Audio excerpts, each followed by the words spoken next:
Hi, this is JR. I'm doing another recording called Noticing the Power of Language Patterns in Relationships. So we're in the general subject of talking about relationships. In particular, we're talking about the kind of behavior called language and patterns of language, and noticing the power that language patterns can have in relationships. We learn language how? From listening to others. I didn't invent English. We learn language from listening to others. If we're trained to use language in a formal setting, like a public school, then certain patterns of language are encouraged, and certain ones are ignored, and certain ones are discouraged. If we invest large amounts of time into a particular type of TV show or a type of genre of books, again, there are certain neurolinguistic pathways that are being consistently stimulated by that specific kind of content. So it could be a romantic comedy. Over and over, the same kinds of themes and storylines and conversations. If we're watching a lot of TV regarding sports, I remember someone talking recently about baseball. A lot of times if you watch a baseball game, you'll hear people talk about a lot of statistics. So in certain kinds of content, you might see a lot of statistics. So sports, romantic comedies, gangster movies, there are certain consistent kinds of pattern. If you watch a bunch of different gangster movies or read a bunch of books about gangsters, well, you're going to find certain themes or certain consistencies in a variety of different programs, a variety of different books.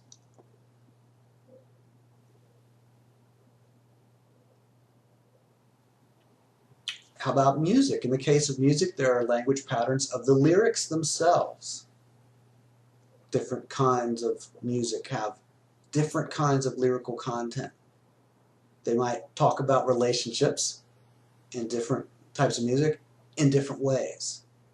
So certain kinds of music, dance music, is going to talk about relationship within a particular kind of range. Ballad love songs are going to talk about relationships in a particular range of ways, and so on.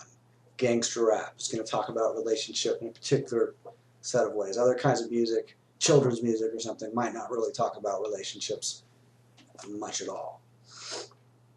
So in the case of music, there's the language patterns in the lyrics, but there's also the tone of voice used by the various vocalists and the rest of the sound of the various instruments. In the case of a music video, all of that is also supplemented with visuals. The words of the music are bonded with the melody and also with all the other aspects of the music video. In the case of a music video, if you see a live performance with musicians and light shows and costumes and so on, then there's a lot going on in addition to the lyrics. And all of those associations are framed, or they're linked to the lyrical content.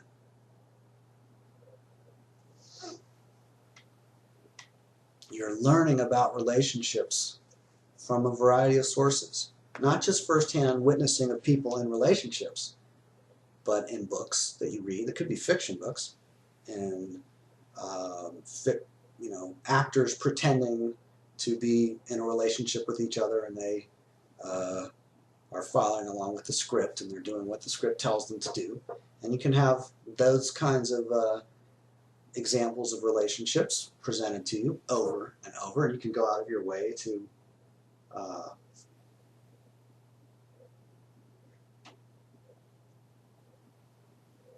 witness the same kind of patterns in relationship over and over. If you're really interested in a certain kind of relationship pattern, you can find content that repeats the same kind of themes. You don't have to just watch the same episode of the same show over and over and over again. You can watch a variety of different shows, a variety of different episodes, and you will see similar themes, in a soap opera or in a Jerry Springer talk show, where relationships might be an important topic of focus, or Oprah. So Can someone experience a predictable response due to the use of language in their midst? In other words, can the language that's being used around someone set up which response someone will have? What would be predictable for them? Aren't certain subjects likely to produce different kinds of stimulation? Okay, if you have 10 people all go to watch the same horror movie, they're all going to have generally similar experiences in reaction or in response to that horror movie. They're going to have certain hormones released. They're going to experience stress, fear. They might sweat. There's a variety of things that could happen depending on them and the particular movie that is seen and their personal, their personal history. If they've never seen anything like that, they could be really quite disturbed. If they've experienced something a lot like what's on the screen, that could be extremely disturbing. So there's all sorts of variety of responses that people could have, but it's generally predictable what kind of response people would have to a horror movie in contrast to a romantic comedy with people are going to laugh, people are going to giggle, people are going to maybe blush. Not as likely necessarily in a horror movie that people are going to giggle or laugh, unless it's a parody of a horror movie, which is a comedy and a horror movie in a way together at once. So how about just the soundtrack? We mentioned, the visuals and the storyline and the words that people use, but just the soundtrack of a horror movie. Zen-ten, zen-ten, zen-ten, zen-ten, zen-ten, zen-ten, zen-ten, zen-ten. That's maybe Jaws. Maybe not a horror movie, but close enough. With the soundtrack of a horror movie, could it produce stress in somebody just to listen to it? They don't even know the language. They don't even see the visuals. They just hear the soundtrack. If it's loud enough, wouldn't that produce stress? If listening to a talk show in a foreign language, and it's like an interview with a comedian, and the host is loves this comedian, they're going back and forth, and the audience keeps laughing at them. The bursting laughter of the audience, just hearing that, could create predictable responses. Anybody who can hear the sounds of all that laughter, people will actually feel different because of the laughter that they hear, in some cases or in many cases. And that's without even comprehending any of the language used. So again, a talk show in a foreign language or with the sound muted, and you're not really able to follow along with reading the lips. But you see the people laughing. That you can notice. You see all these people laughing, and you have a response to that. Or you turn the volume on, and it's a foreign language talk show or something, and you hear all this laughing, and that's the only part that translates to you. And in fact, it doesn't even really need to be translated. Laughter in other people produces a response in listeners, or a predictable range of responses. Now let's talk about the actual patterns of words used. This is again in the context of relationships in particular. In my relationship, I need a partner who is blank, who is more blank and less blank than whoever, whatever. I need a particular kind of partner, a partner who is blank. Whatever that blank is, that's the kind of pattern that you might hear people using. They could be in stories, they could be in books, in documentaries of reality shows. In my relationship, I need a partner who is blank. In other words, I'm afraid that my partner will feel blank and then will do the same thing that happened in a book I read, which was to blank, and I do not want that to happen. I'm afraid of that happening, so I need a partner who is not blank, but instead is blank, right? I definitely do not want the thing that I don't want that I read about in that book. So that's why, and then I watch that show every week because I don't want that in my life. So I keep watching it. Anyway, so I definitely don't want it, and I want to keep reminding myself that I don't want that. Okay, fine.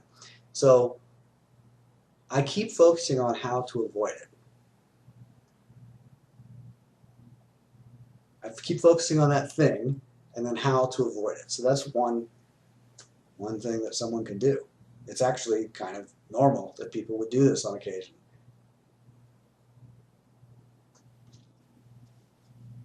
I don't deserve something like that, right? I mean, I don't deserve something like that. So I'm going to focus on what I don't want and how to avoid it. And that's, in fact, that can be effective. It might not be effective in a particular case, but it could be effective. I'm on the watch for, warning signs of a certain kind. That's intelligent, potentially. It may even be effective. Now here's a distinct pattern that could go on in relationships. I would value a relationship that is blank.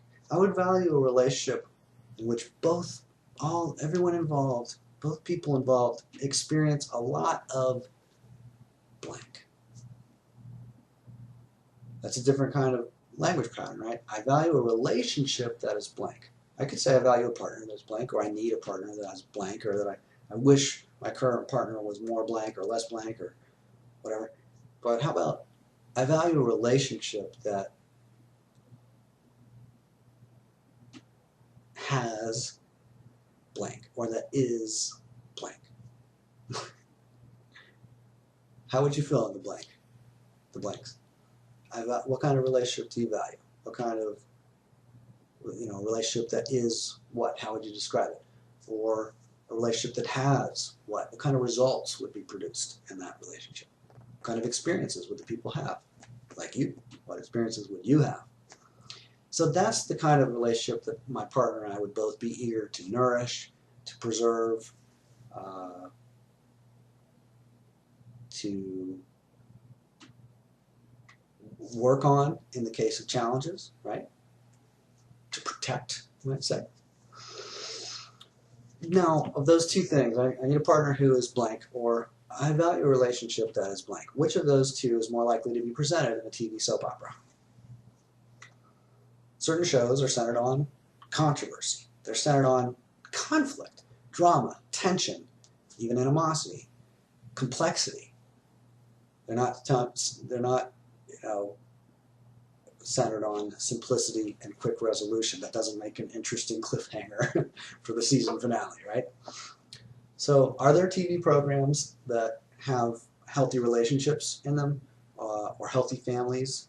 Sure, but even those will have some drama, or else there wouldn't be a show about it. Why would there be the interest of producers and audience to watch a show if there was no drama in it, Could a show demonstrate healthy ways of handling conflict? Well, documentaries might do that accurately. But in contrast to like reality TV shows, I mean documentaries,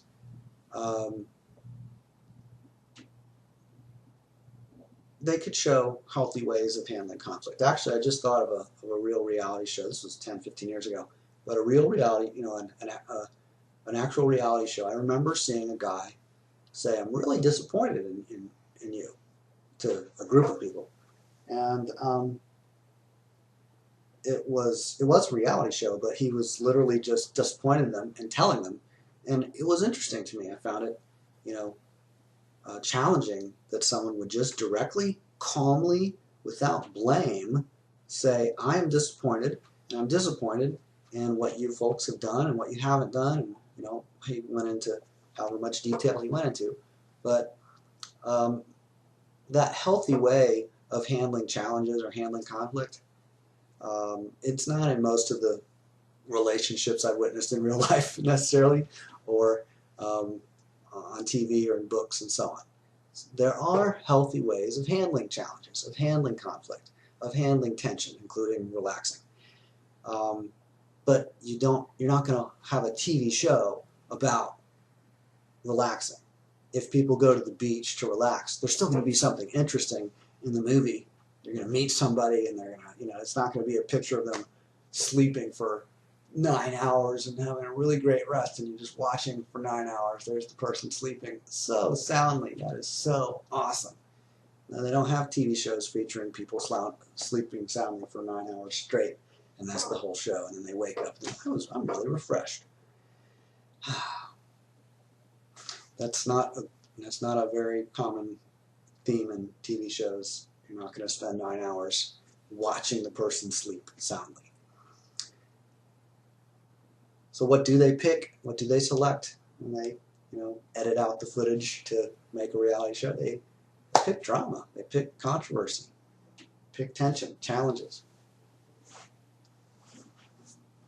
So when a TV show does feature a favorable resolution to a stressful situation, the way that they feature that resolution might create false expectations about what actually works best to resolve conflicts and tensions, or what would work best for me or for you, for any particular person. Even if it worked well in one case in a real documentary, doesn't mean it'll work well in every other case. But anyway, personal experience is certainly one resource I can draw on. And then if I've seen documentaries or reality shows, maybe there is some good lessons to be learned by viewing some of that kind of content, or reading books that are just transcripts or historical fictions that are based really closely on actual events. Maybe some people's names are changed for privacy and anonymity, but the actual content of the interactions, of the dialogue, the patterns of history, if all of that's accurate, I certainly can learn a lot through reading, through watching a movie, through talking to somebody and asking them to share a story with me. I don't have to learn everything firsthand, right? So in mainstream media, a reliable source of... so I said the wrong thing.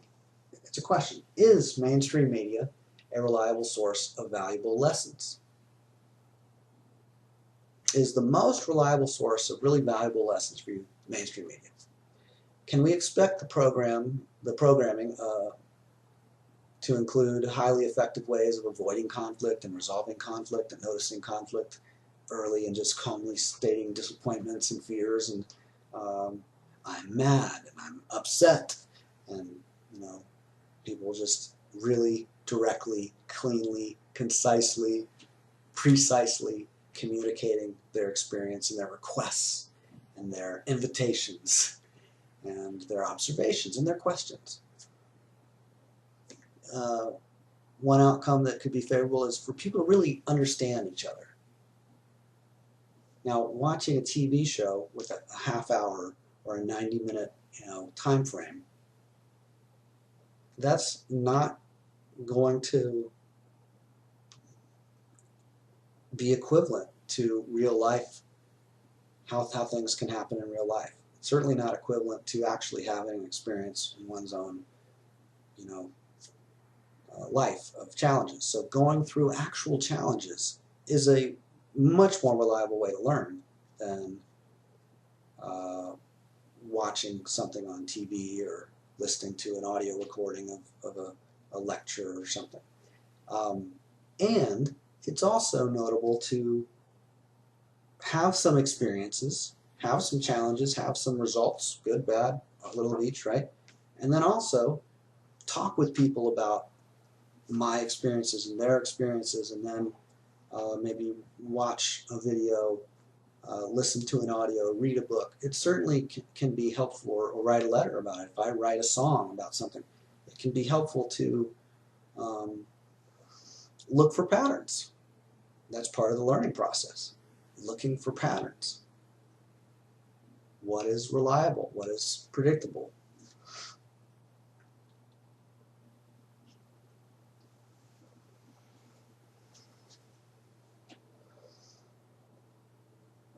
So can we expect mainstream media to focus on promoting introspection? Like, you should really turn off the TV for a week every now and then. Take some time and go to the beach, and not a vacation with like lots of activities, but just really quiet time. You should probably, have you seen any commercials for monasteries or convents lately on mainstream TV? How about for spiritual retreats or for any retreats, really? I don't know. Nothing comes to mind other than like tourism, vacations, like go on a cruise or go visit a historical thing. Those are all fine, but What about go relax? The idea of a writer going off to a cabin, a lonely cabin in the woods, a secluded cabin, intentionally, just to have some time to themselves, to maybe write a book or not. That, you're not going to see advertisements for that on TV probably. You're not going to see a lot of shows featuring that theme, presenting to people a reminder that they might want to take a week off or a couple weeks off or a month off every now and then, or even a few hours off. Meditation, is that, are there advertisements for meditation on TV a lot? Can we expect mainstream media to focus on promoting real insight, introspection, intelligence, even just learning? I mean, I'm not aware of a channel or a network that actually focuses on the subject of learning. They may focus on educational material. They don't focus on learning itself that I'm aware of. So I would presume normally that we could safely presume that mainstream media is going to present not conservative, calm introspection as a frequent topic of programming, but instead they're going to present sensationalist scandals, dilemmas, conflicts, controversies. They'll promote hysteria. What kind of hysteria? Any kind. The kind that has you tune in next week or after the commercial break. Just whatever kind of terrible distress that you need to know more about by tuning in to our show next week.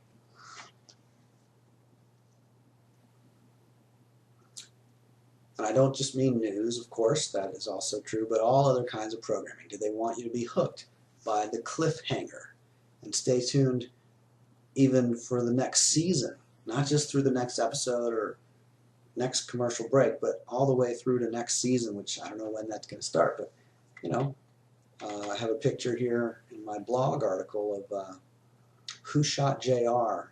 I don't know what year that was, 1980 it looks like.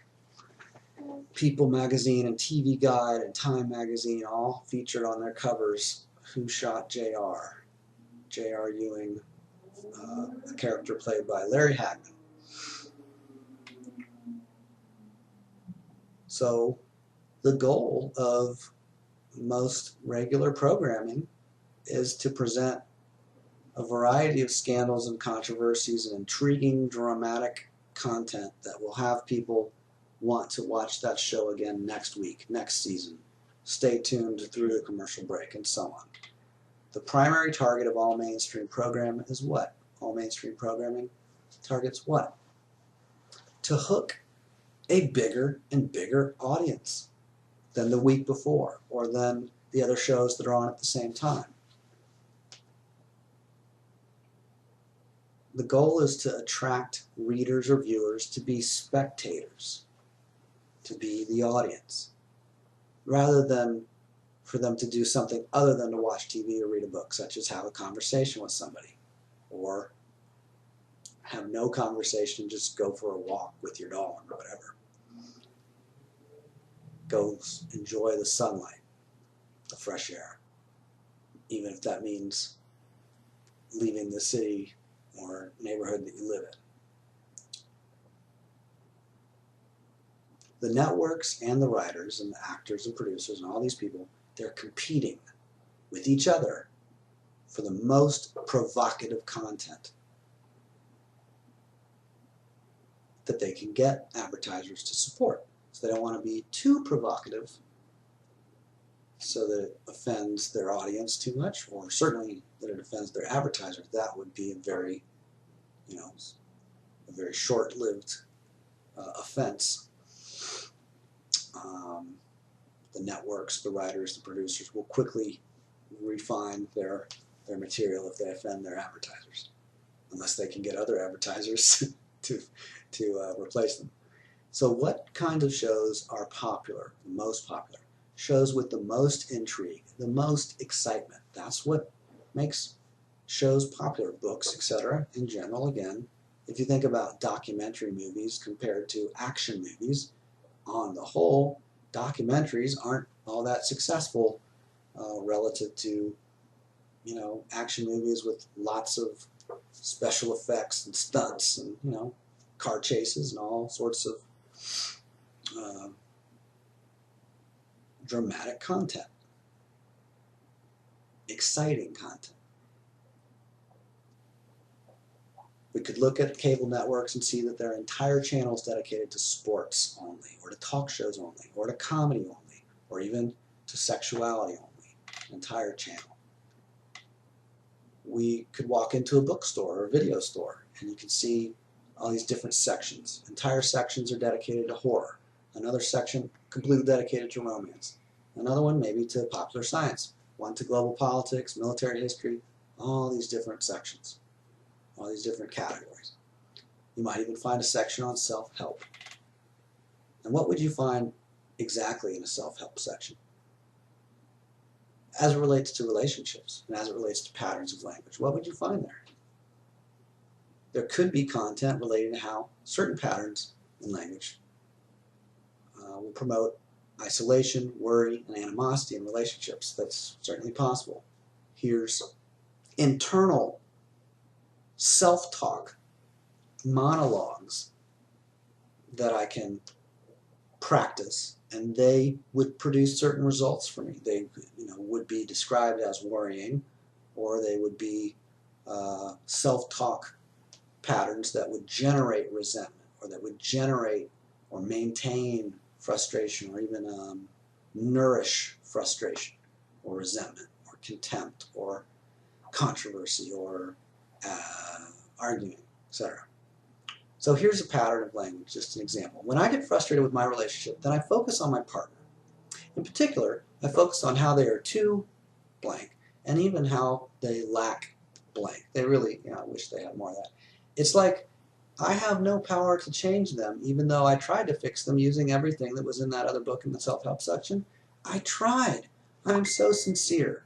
And, you know, it's not me, it's them. There's a little cartoon there. The self-help section has one guy in it, and the fixing others section in the bookstore has a lot of people gathered around there, huh? Isn't that interesting? There could be content in a self-help book, in a self-help section of a self-help bookstore, because you have to help yourself in the self-help bookstore. Okay. So there could be content in that book about how language patterns can promote a sense of commonality, not so much, or simplicity, not so much controversy and dissimilarity and, you know, contrast, but commonality. There can be common priorities, common plans, common activities. Those can be emphasized in language. Common priorities can be emphasized in language. Common plans can be emphasized in language. Common experiences can be emphasized in language. Common activities can be emphasized in language. Here's an example. Back to frustration. I'll refer to relationship a little bit. When I get frustrated with anything in my life, that can quickly alter my behavior and my experience. I can get easily irritated by too much new information, or more than I'm really comfortable with or that I'm ready for at that time.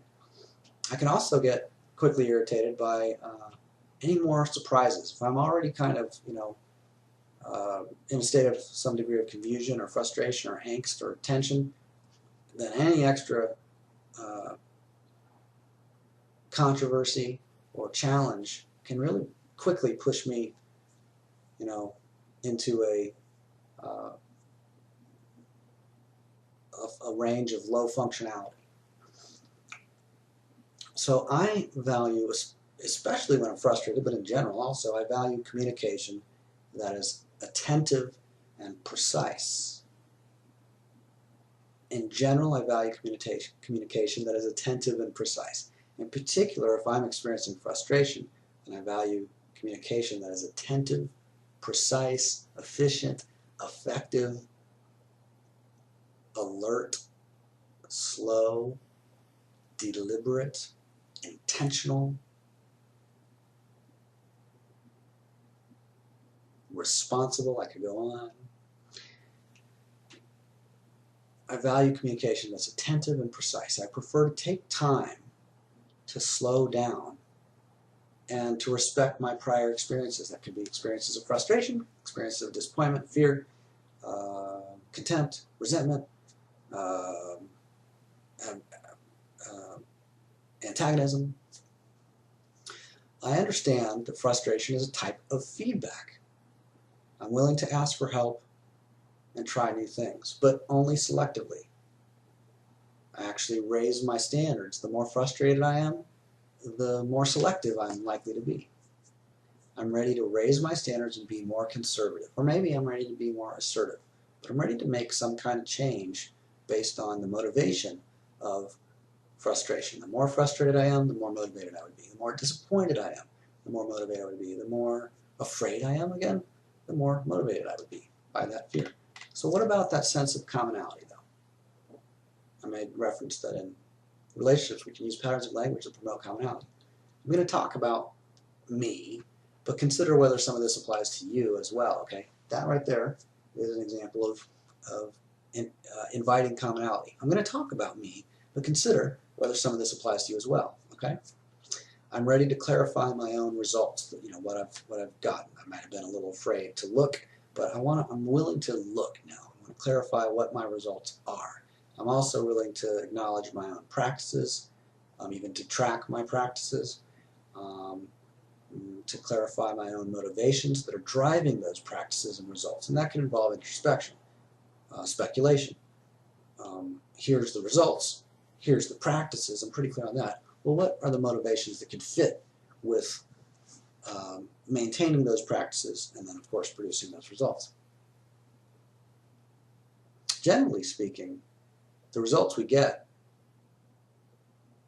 we're motivated to get. So whatever result we've got is an indicator of the motivation that we had that led us to get to that result. Anyway, again, this is an example of language that people could use in a relationship and a communication. I'd appreciate some feedback from you, some input from you. Maybe I have some specific questions. Maybe you have some questions. I've set aside some time to listen to you and understand your experience, your questions, and your requests. And I feel like that could be worthwhile. I mean, I have some motivation from some disappointment, some frustration, and so on. I'm motivated to take some time to give this some experimenting. Because I think the better that I understand you, the better that I can respond to what works for you. The better I can recognize what works for you, understand what works for you, or what would work for you, and then better help you in producing that for yourself. And we can see what works well for both of us, and then we can be allies and partners in experimenting with how to produce the things that we really both value. Also, I have a dynamic of respect and understanding in the relationship. Oh, okay. Also, I value a dynamic of respect and understanding in the relationship. So we can carefully invest in producing respect and understanding ongoingly, consistently. We can intentionally experiment and attentively refine our practices based on the actual results we get. If we're looking at our practices and looking at our results, then we can notice what is working, what do we want to do more of, what do we want to do less of, what do we want to refine further. So here's another language pattern. As we draw towards a conclusion here. You could find this in a self-help book, probably wouldn't, but you might find it on a soap opera, you might find it on a TV show, you might find it in a reality show, a movie, and so on. The problem with this relationship is that you refuse to blank. And you keep blanking. You keep on blanking, and you refuse to blank, and you keep on blanking, and you refuse to blank. And this is so frustrating that you are the problem with the relationship in regard to how you keep doing the thing that you shouldn't do and refuse to do the thing that you should do. You are ruining everything. my life was perfect until you came along and started raising questions about how well I communicate. I do not appreciate it. You're obviously the one who cannot communicate. Why are you so bad at communicating anyway? Why are you so bad at communicating?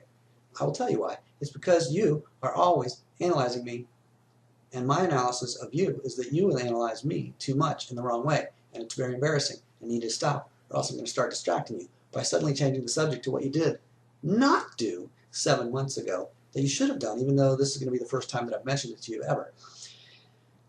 But, you know, obviously we have the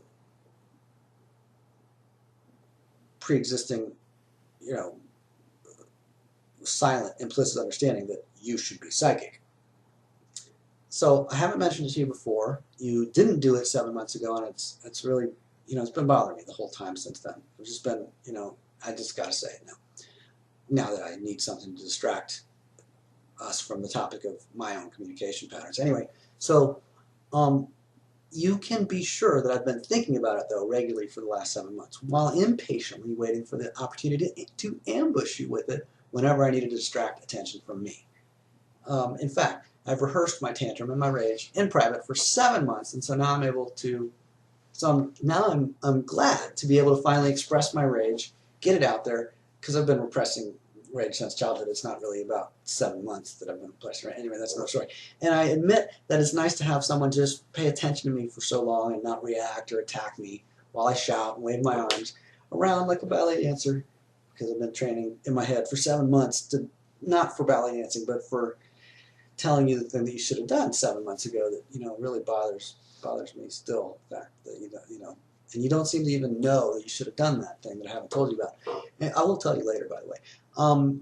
So yeah, it is nice though to have someone pay attention to me while I, you know, say whatever I'm saying, and say it with whatever emotions I'm saying it, and to have someone, you know, be present to me, be alert to me, and not react or attack me while I shout and wave my arms, because, you know, I think we should have some really good sex now, because that's what's really going on. I'm wondering why we've not had any sex at all now for what is it, how many days has it been?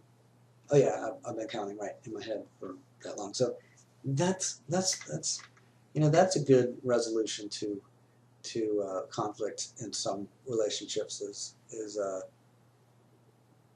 stop talking and to in some cases physically express affection toward each other. Sometimes that's really a good thing. Other cases, maybe there's a, you know, geographic restriction, so that's not possible.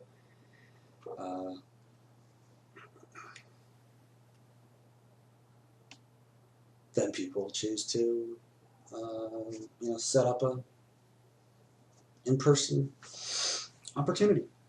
So I have a picture there of a lady slapping a man on the face there. Are there language patterns that tend to attract other people closer? Maybe we've been exposed to different language patterns that would really, realistically, consistently actually work well to attract other people together. Or maybe we haven't been programmed with them, but they do exist. We just don't know what they are because we haven't studied communication, real communication, even psychology experiments and so on.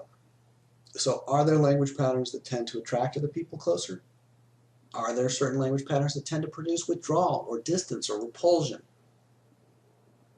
And yeah, these could be things that are addressed in documentaries or whatever it may be.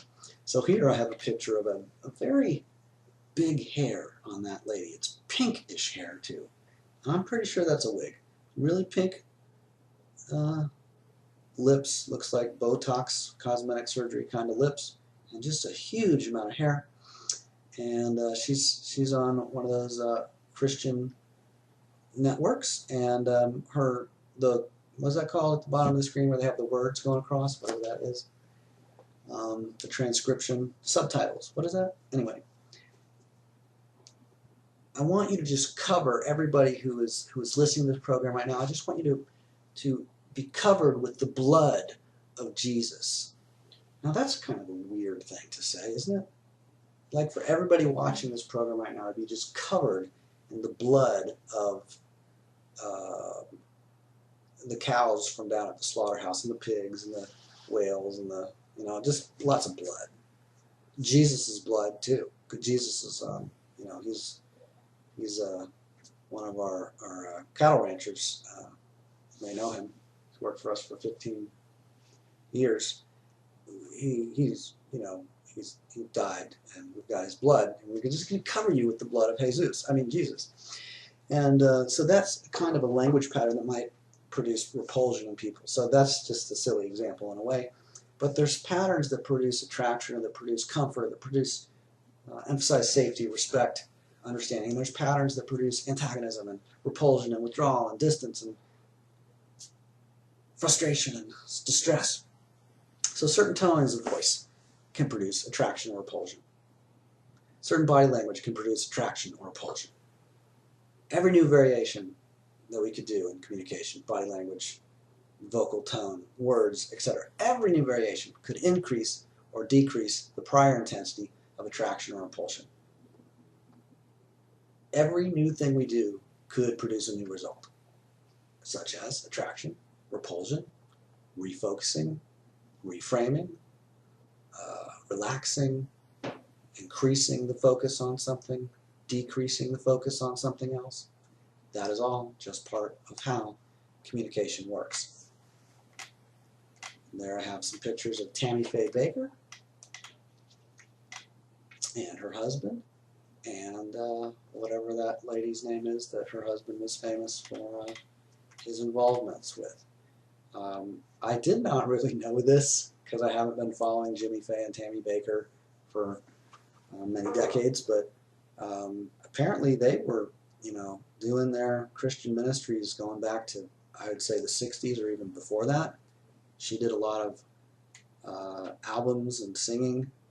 And when I look at her and her face, and in these pictures you can get a sense of what I mean, she seems to be somebody who's really interested in her appearance and how other people perceive her.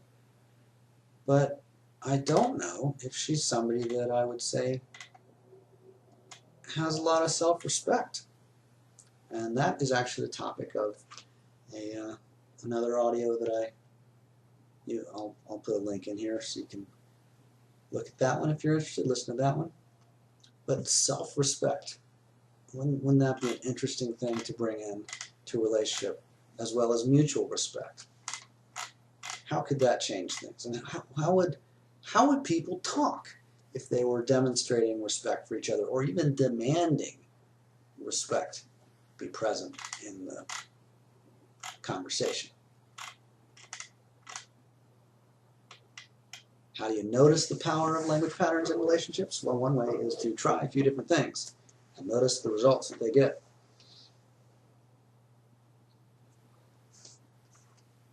Hope you'd enjoy this video.